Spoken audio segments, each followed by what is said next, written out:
Welcome to future zone academy. आज हम class 12 के केमिस्ट्री सेक्शन की ओर बढ़ते हैं।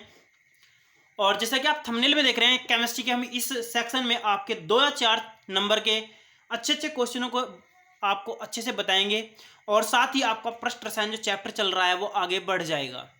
और मैं आपको पहले ही बता दूं, जल्द ही मैं आपकी वो वीडियो भी डालने वाला हूं कि आपका कौन कौन सा सिलेबस कटा है और कौन कौन सा बच गया है। केमिस्ट्री में कि कौन कौन सा चैप्टर आपका बच रहा है और कौन कौन सा कट रहा है। बहुत सारे चैप्टर आपके ऐसे हैं जो पूरे पूरे कंप्लीटली कट गए हैं। तो आप वीडियो में शुरू से लेकर लास्ट में बने रहिए ताकि मैं आपको ये लास्ट में बता सकूं कि कौन कौन सा सिलेबस कट गया है। तो देखिए, और अगर आप हमारे स्पेशल बैच से जुड़ना चाहते हैं तो आप 8755084148 पर आप संपर्क करें। और इस बैच में आपको स्पेशल नोट्स भी दिए जाएंगे और आपको कैसे पढ़ाया जाएगा इसके लिए आप लोग देख सकते हैं, फ्यूचर जोन एकेडमी पर एक वीडियो पड़ी है, ऑनलाइन कैसे पढ़ें। ओके, तो आइए शुरू करते हैं अपने टॉपिक की ओर। तो टॉपिक है हमारा उत्प्रेरक अभिलक्षण। तो आप ध्यान से देखिए, मैं आपको सारी की सारी चीजें इसमें डिस्कस करूंगा और लास्ट में आपको यह भी बताऊंगा कि कौन कौन से टॉपिक आपके कट गए हैं। तो देखिए, उत्प्रेरकों के अभिलक्षण। तो पहला अभिलक्षण है आपका अपरिवर्तनशीलता। तो आप यहां पर ध्यान से देखिए, पहला अभिलक्षण आपका कौन सा है? अपरिवर्तनशीलता। तो मैं यहां पर लिख रहा हूं अपरिवर्तनशीलता। तो क्या होता है इसके अंदर, आप लोग इस चीज को समझिए। मैं आपको बता दूं कि जो अपरिवर्तनशीलता होता है मतलब ये होता है कि अगर आपके अभिक्रिया ए और बी, मतलब कोई आपके उत्पाद थे या अभिकारक थे, और अभिक्रिया करने के बाद और आपका कोई उत्पाद बना रहे हैं, ए बी बना रहे हैं, जिसमें आपका एक उत्प्रेरक हमने क्या लिया? एस लिया। तो आप लोग देखते हैं कि जो आपका उत्प्रेरक होता है वो अभिक्रिया के शुरू में और लास्ट में जैसा होता है वैसा ही होता है, यानी बिल्कुल भी परिवर्तित नहीं होता है। तो आप क्या कहेंगे कि उत्प्रेरक आपका अभिक्रिया में बिल्कुल भी परिवर्तित नहीं होता है। क्लियर? तो इसको हम बोलते हैं अपरिवर्तनशीलता। दूसरे पॉइंट की ओर बढ़ते हैं। दूसरा पॉइंट है हमारा सूक्ष्म मात्रा, उत्प्रेरक की सूक्ष्म मात्रा। तो आप ध्यान से देखिए, उत्प्रेरक की सूक्ष्म मात्रा। मैं आपको बताऊं, अगर आपकी कोई भी अभिक्रिया हो, चाहे वो आपकी अभिक्रिया छोटी हो, चाहे वो आपकी अभिक्रिया कौन सी बड़ी हो, तो उत्प्रेरक की सूक्ष्म मात्रा ही अभिक्रिया को कंप्लीट करने के लिए काफी होती है। यानी अभिक्रिया को पूर्ण करने के लिए वो सूक्ष्म मात्रा भी बहुत होती है। और अगर आपके पास सूक्ष्म मात्रा भी नहीं है तो आप ज्यादा को भी यूज कर सकते हैं। ओके, लेकिन मैं आपको ये बात बिल्कुल क्लियर करा देता हूं कि सूक्ष्म मात्रा उत्प्रेरक की बहुत काफी होती है अभिक्रिया को कंप्लीट करने के लिए। आगे बढ़ते हैं थोड़ा सा।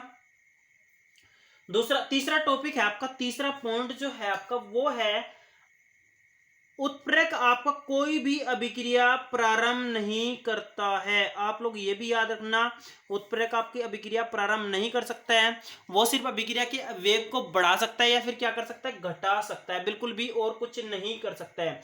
चौथे पॉइंट की ओर बढ़ते हैं। उत्प्रेरक आपका साम्यावस्था को भी प्रभावित नहीं करता है, मतलब आपकी जो साम्यावस्था थी वो जैसी की जैसी थी वैसी की वैसी ही रहेगी। ये साम्यावस्था पर कोई भी प्रभाव नहीं डालता है। थोड़ा आगे बढ़ते हैं पांचवें टॉपिक की ओर, विशिष्ट प्रकृति। आप लोग यहां पर देखिए, मैं आपको विशिष्ट प्रकृति बता रहा हूं। उत्प्रेरक की विशिष्ट प्रकृति के होते हैं, यानी अगर आपकी एक अभिक्रिया ए प्लस बी को सी डी में बदल रहे हैं तो वही उत्प्रेरक दूसरी अभिक्रिया में नहीं यूज किया जा सकता।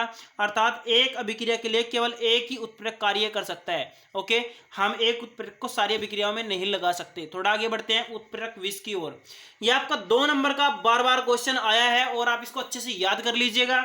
बाई चांस अगर आपका इस सिलेबस से कट जाता है तो आप लोग बिल्कुल भी इस चीज पर ध्यान मत दीजिएगा, क्योंकि ये टॉपिक आपका पिछले साल भी आता है। इसका मतलब ये आने वाले कंपटीशन या फिर आप जो आगे तैयारी करेंगे उसमें आ सकता है।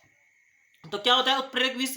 जब आपकी अभिक्रिया होती है, मान लो आपकी अभिक्रिया ए प्लस बी आपका सी डी बन रहा है, तो आप ध्यान से देखिए, तो इसमें जो आपका उत्प्रेरक होता है, मान लो वो आपका एक्स था, वो अभिक्रिया के वेग को बढ़ा रहा था। तो कुछ पदार्थ ऐसे होते हैं, अगर हम उनको अभिक्रिया में डाल दें तो वो अभिक्रिया के वेग को क्या कर देते हैं? कम कर देते हैं। यानी उत्प्रेरक की जो हमारे पास क्रियाशीलता होती है उसको क्या कर देते हैं? कम कर देते हैं।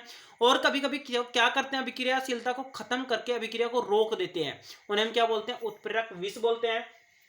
इसका एक अच्छा एग्जांपल देख सकते हैं आप लोग। मान लो मैं एक अभिक्रिया लेता हूं, 2SO2 और प्लस मैंने इसमें A2 मिलाया, O2 मिला, और मैंने क्या प्लेटिनम उत्प्रेरक की उपस्थिति में अभिक्रिया कराई, तो आपका बनेगा SO3। तो ये आपकी अभिक्रिया प्लेटिनम उत्प्रेरक की उपस्थिति में बहुत जल्दी कंप्लीट होती है। लेकिन अगर हम इसमें AS2O3 ले लें, AS2O3 ले लें, तो ये आपका क्या करेगा, आते ही अभिक्रिया के वेग को खत्म कर देता है और उसको रोक देता है। तो ये किसका काम करता है, उत्प्रेरक विष का काम करता है। क्लियर, आप लोग इसको अच्छे से कवर कर गए होंगे। तो थोड़ा आगे बढ़ते हैं नेक्स्ट हेडिंग की ओर। नेक्स्ट हेडिंग है हमारी उत्प्रेरण के सिद्धांत। उत्प्रेरण के सिद्धांत मतलब उत्प्रेरण जो प्रक्रिया आपकी चल रही थी वो किन किन सिद्धांतों पर आधारित है। तो इसे समझने के लिए आप लोग एक बात ध्यान से समझिएगा, यानी हम अगर उत्प्रेरक के बारे में सोच रहे हैं तो जब आपकी अभिक्रिया होती है A+B, तो आप अभिक्रिया मतलब उत्प्रेरक लेते हैं X, तो C+D जो आपका उत्पाद बनता है। तो ये उत्प्रेरक इसके साथ कैसे प्रक्रिया करता है, कैसी अभिक्रिया होती है, तो उसके बारे में अगर आप जानना चाहते हैं तो इसके लिए आपके 3 सिद्धांत प्रस्तुत किए गए हैं। कितने, 3 सिद्धांत प्रस्तुत किए गए हैं। लेकिन मैं आपको बताऊं यहाँ पर आपके सिलेबस में ही 3 है, जो आपके अगर देखा जाए ओवरऑल तो इसके बारे में टोटल 7 सिद्धांत हैं। हम 7 के बारे में तो डिस्कस नहीं करेंगे, हम केवल उन्हीं के बारे में डिस्कस करेंगे जो आपके सिलेबस में दिए गए हैं। तो देखिए, पहला है समांगी उत्प्रेरण के लिए माध्यमिक सिद्धांत, दूसरा है अधिशोषण सिद्धांत, तीसरा है आधुनिक अधिशोषण सिद्धांत। तो मैं यहाँ पर आपको पहले सिद्धांत के बारे में डिस्कस करूंगा, तो आने वाले नेक्स्ट वीडियो में हम दोनों के बारे में भी डिस्कस कर लेंगे। तो देखिए, पहला है समांगी उत्प्रेरण के लिए माध्यमिक सिद्धांत। तो ये सिद्धांत आपका कैसा है, देखिए इसमें क्या होता है, मान लो आपकी एक अभिक्रिया है A+B, आपके क्या है, अभिकारक हैं। आपको पता है अभिकारक आपके शुरू में अभिक्रिया करते हैं और उत्पाद बनाते हैं। तो जब ये अभिक्रिया करके आपका AB उत्पाद बनाते हैं, मान लो मैंने क्या बना, AB उत्पाद बनाते हैं, और उत्प्रेरक मैंने आपका यहाँ पर क्या मान लिया, X मान लिया। तो ये आपकी अभिक्रिया कैसे होती है, तो देखिए मैं आपको पहले बताता हूँ। यहां पर लिख रहा है माध्यमिक यौगिक सिद्धांत।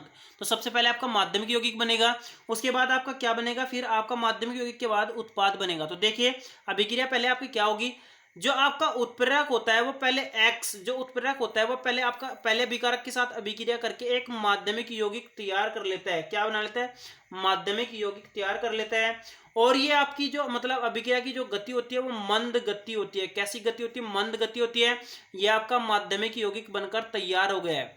अब क्या होगा, माध्यमिक यौगिक बनने के बाद उसके बाद आपकी मतलब जो अभिक्रिया कैसे आगे बढ़ेगी, ये यौगिक आपका दूसरे अभिकारक के साथ अभिक्रिया करेगा, यानी AX जो था आपका माध्यमिक यौगिक था, ये आपका दूसरे अभिकारक के साथ अभिक्रिया करेगा। और अभिक्रिया करने के बाद ये जो प्रक्रिया होगी बहुत तीव्र होगी और आपका क्या बनेगा, AB उत्पाद बन जाएगा। और जो आपका उत्प्रेरक था वो अंत में बिल्कुल जैसा था वैसा का वैसा ही निकल जाएगा। क्लियर, ये चीज आपकी क्लियर हो गई है। माध्यमिक यौगिक सिद्धांत की सबसे बड़ी बात यही है, इसमें आपका माध्यमिक यौगिक बनेगा पहले, फिर उसके बाद आपका दूसरे उत्प्रेरक के साथ अभिक्रिया होगी, उसके बाद फाइनली आपका उत्प्रेरक तैयार होकर बाहर निकल जाएगा, यानी उत्पाद आपका बनाकर बाहर निकल जाएगा। ओके, आप लोग इसको अच्छे से समझ गए होंगे। तो इसका एक एग्जाम्पल भी आप ले सकते हैं, जैसे कि एक एग्जाम्पल मैं लेता हूं यहाँ पर। मान लो मैंने यहाँ पर एक एग्जांपल लिया, डीकन विधि। डीकन विधि से हम पता क्या तैयार करते हैं, उससे हम बनाते हैं क्लोरीन। क्या बनाते हैं, इससे हम क्लोरीन बनाते हैं। क्या बनाते हैं, इससे हम क्लोरीन। याद रखना, क्लोरीन गैस का निर्माण डीकन विधि से किया जाता है। तो पहले हम क्या करते हैं, पहले हम क्यूप्रिक क्लोराइड लेते हैं। तो मैंने इसमें देखिए पहला स्टेप लिया, क्यूप्रिक क्लोराइड 2CuCl2, ये आपका क्यूप्रिक क्लोराइड है। और अभिक्रिया होने के बाद आपका क्या बनेगा, CuCl2 प्लस आपका बन जाएगा Cl2। ये आपकी अभिक्रिया होनी है।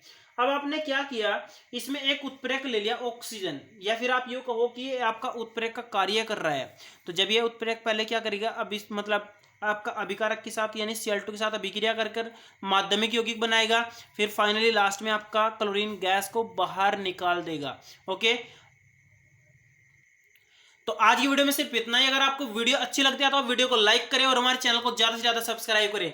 और हाँ, मैंने आपको सिलेबस की अपडेट के बारे में बताया, तो सिलेबस की अपडेट में जल्द ही आपको नई वीडियो में शो कर दूंगा। आप लोग बिल्कुल भी परेशान ना होइए, और मैं आपको सारी चीजें बताऊंगा कि कौन कौन सी चीजें आपकी कटी हैं और कौन कौन सी नहीं। आप लोग अच्छे से नोट कर लीजिएगा। Okay, thank you.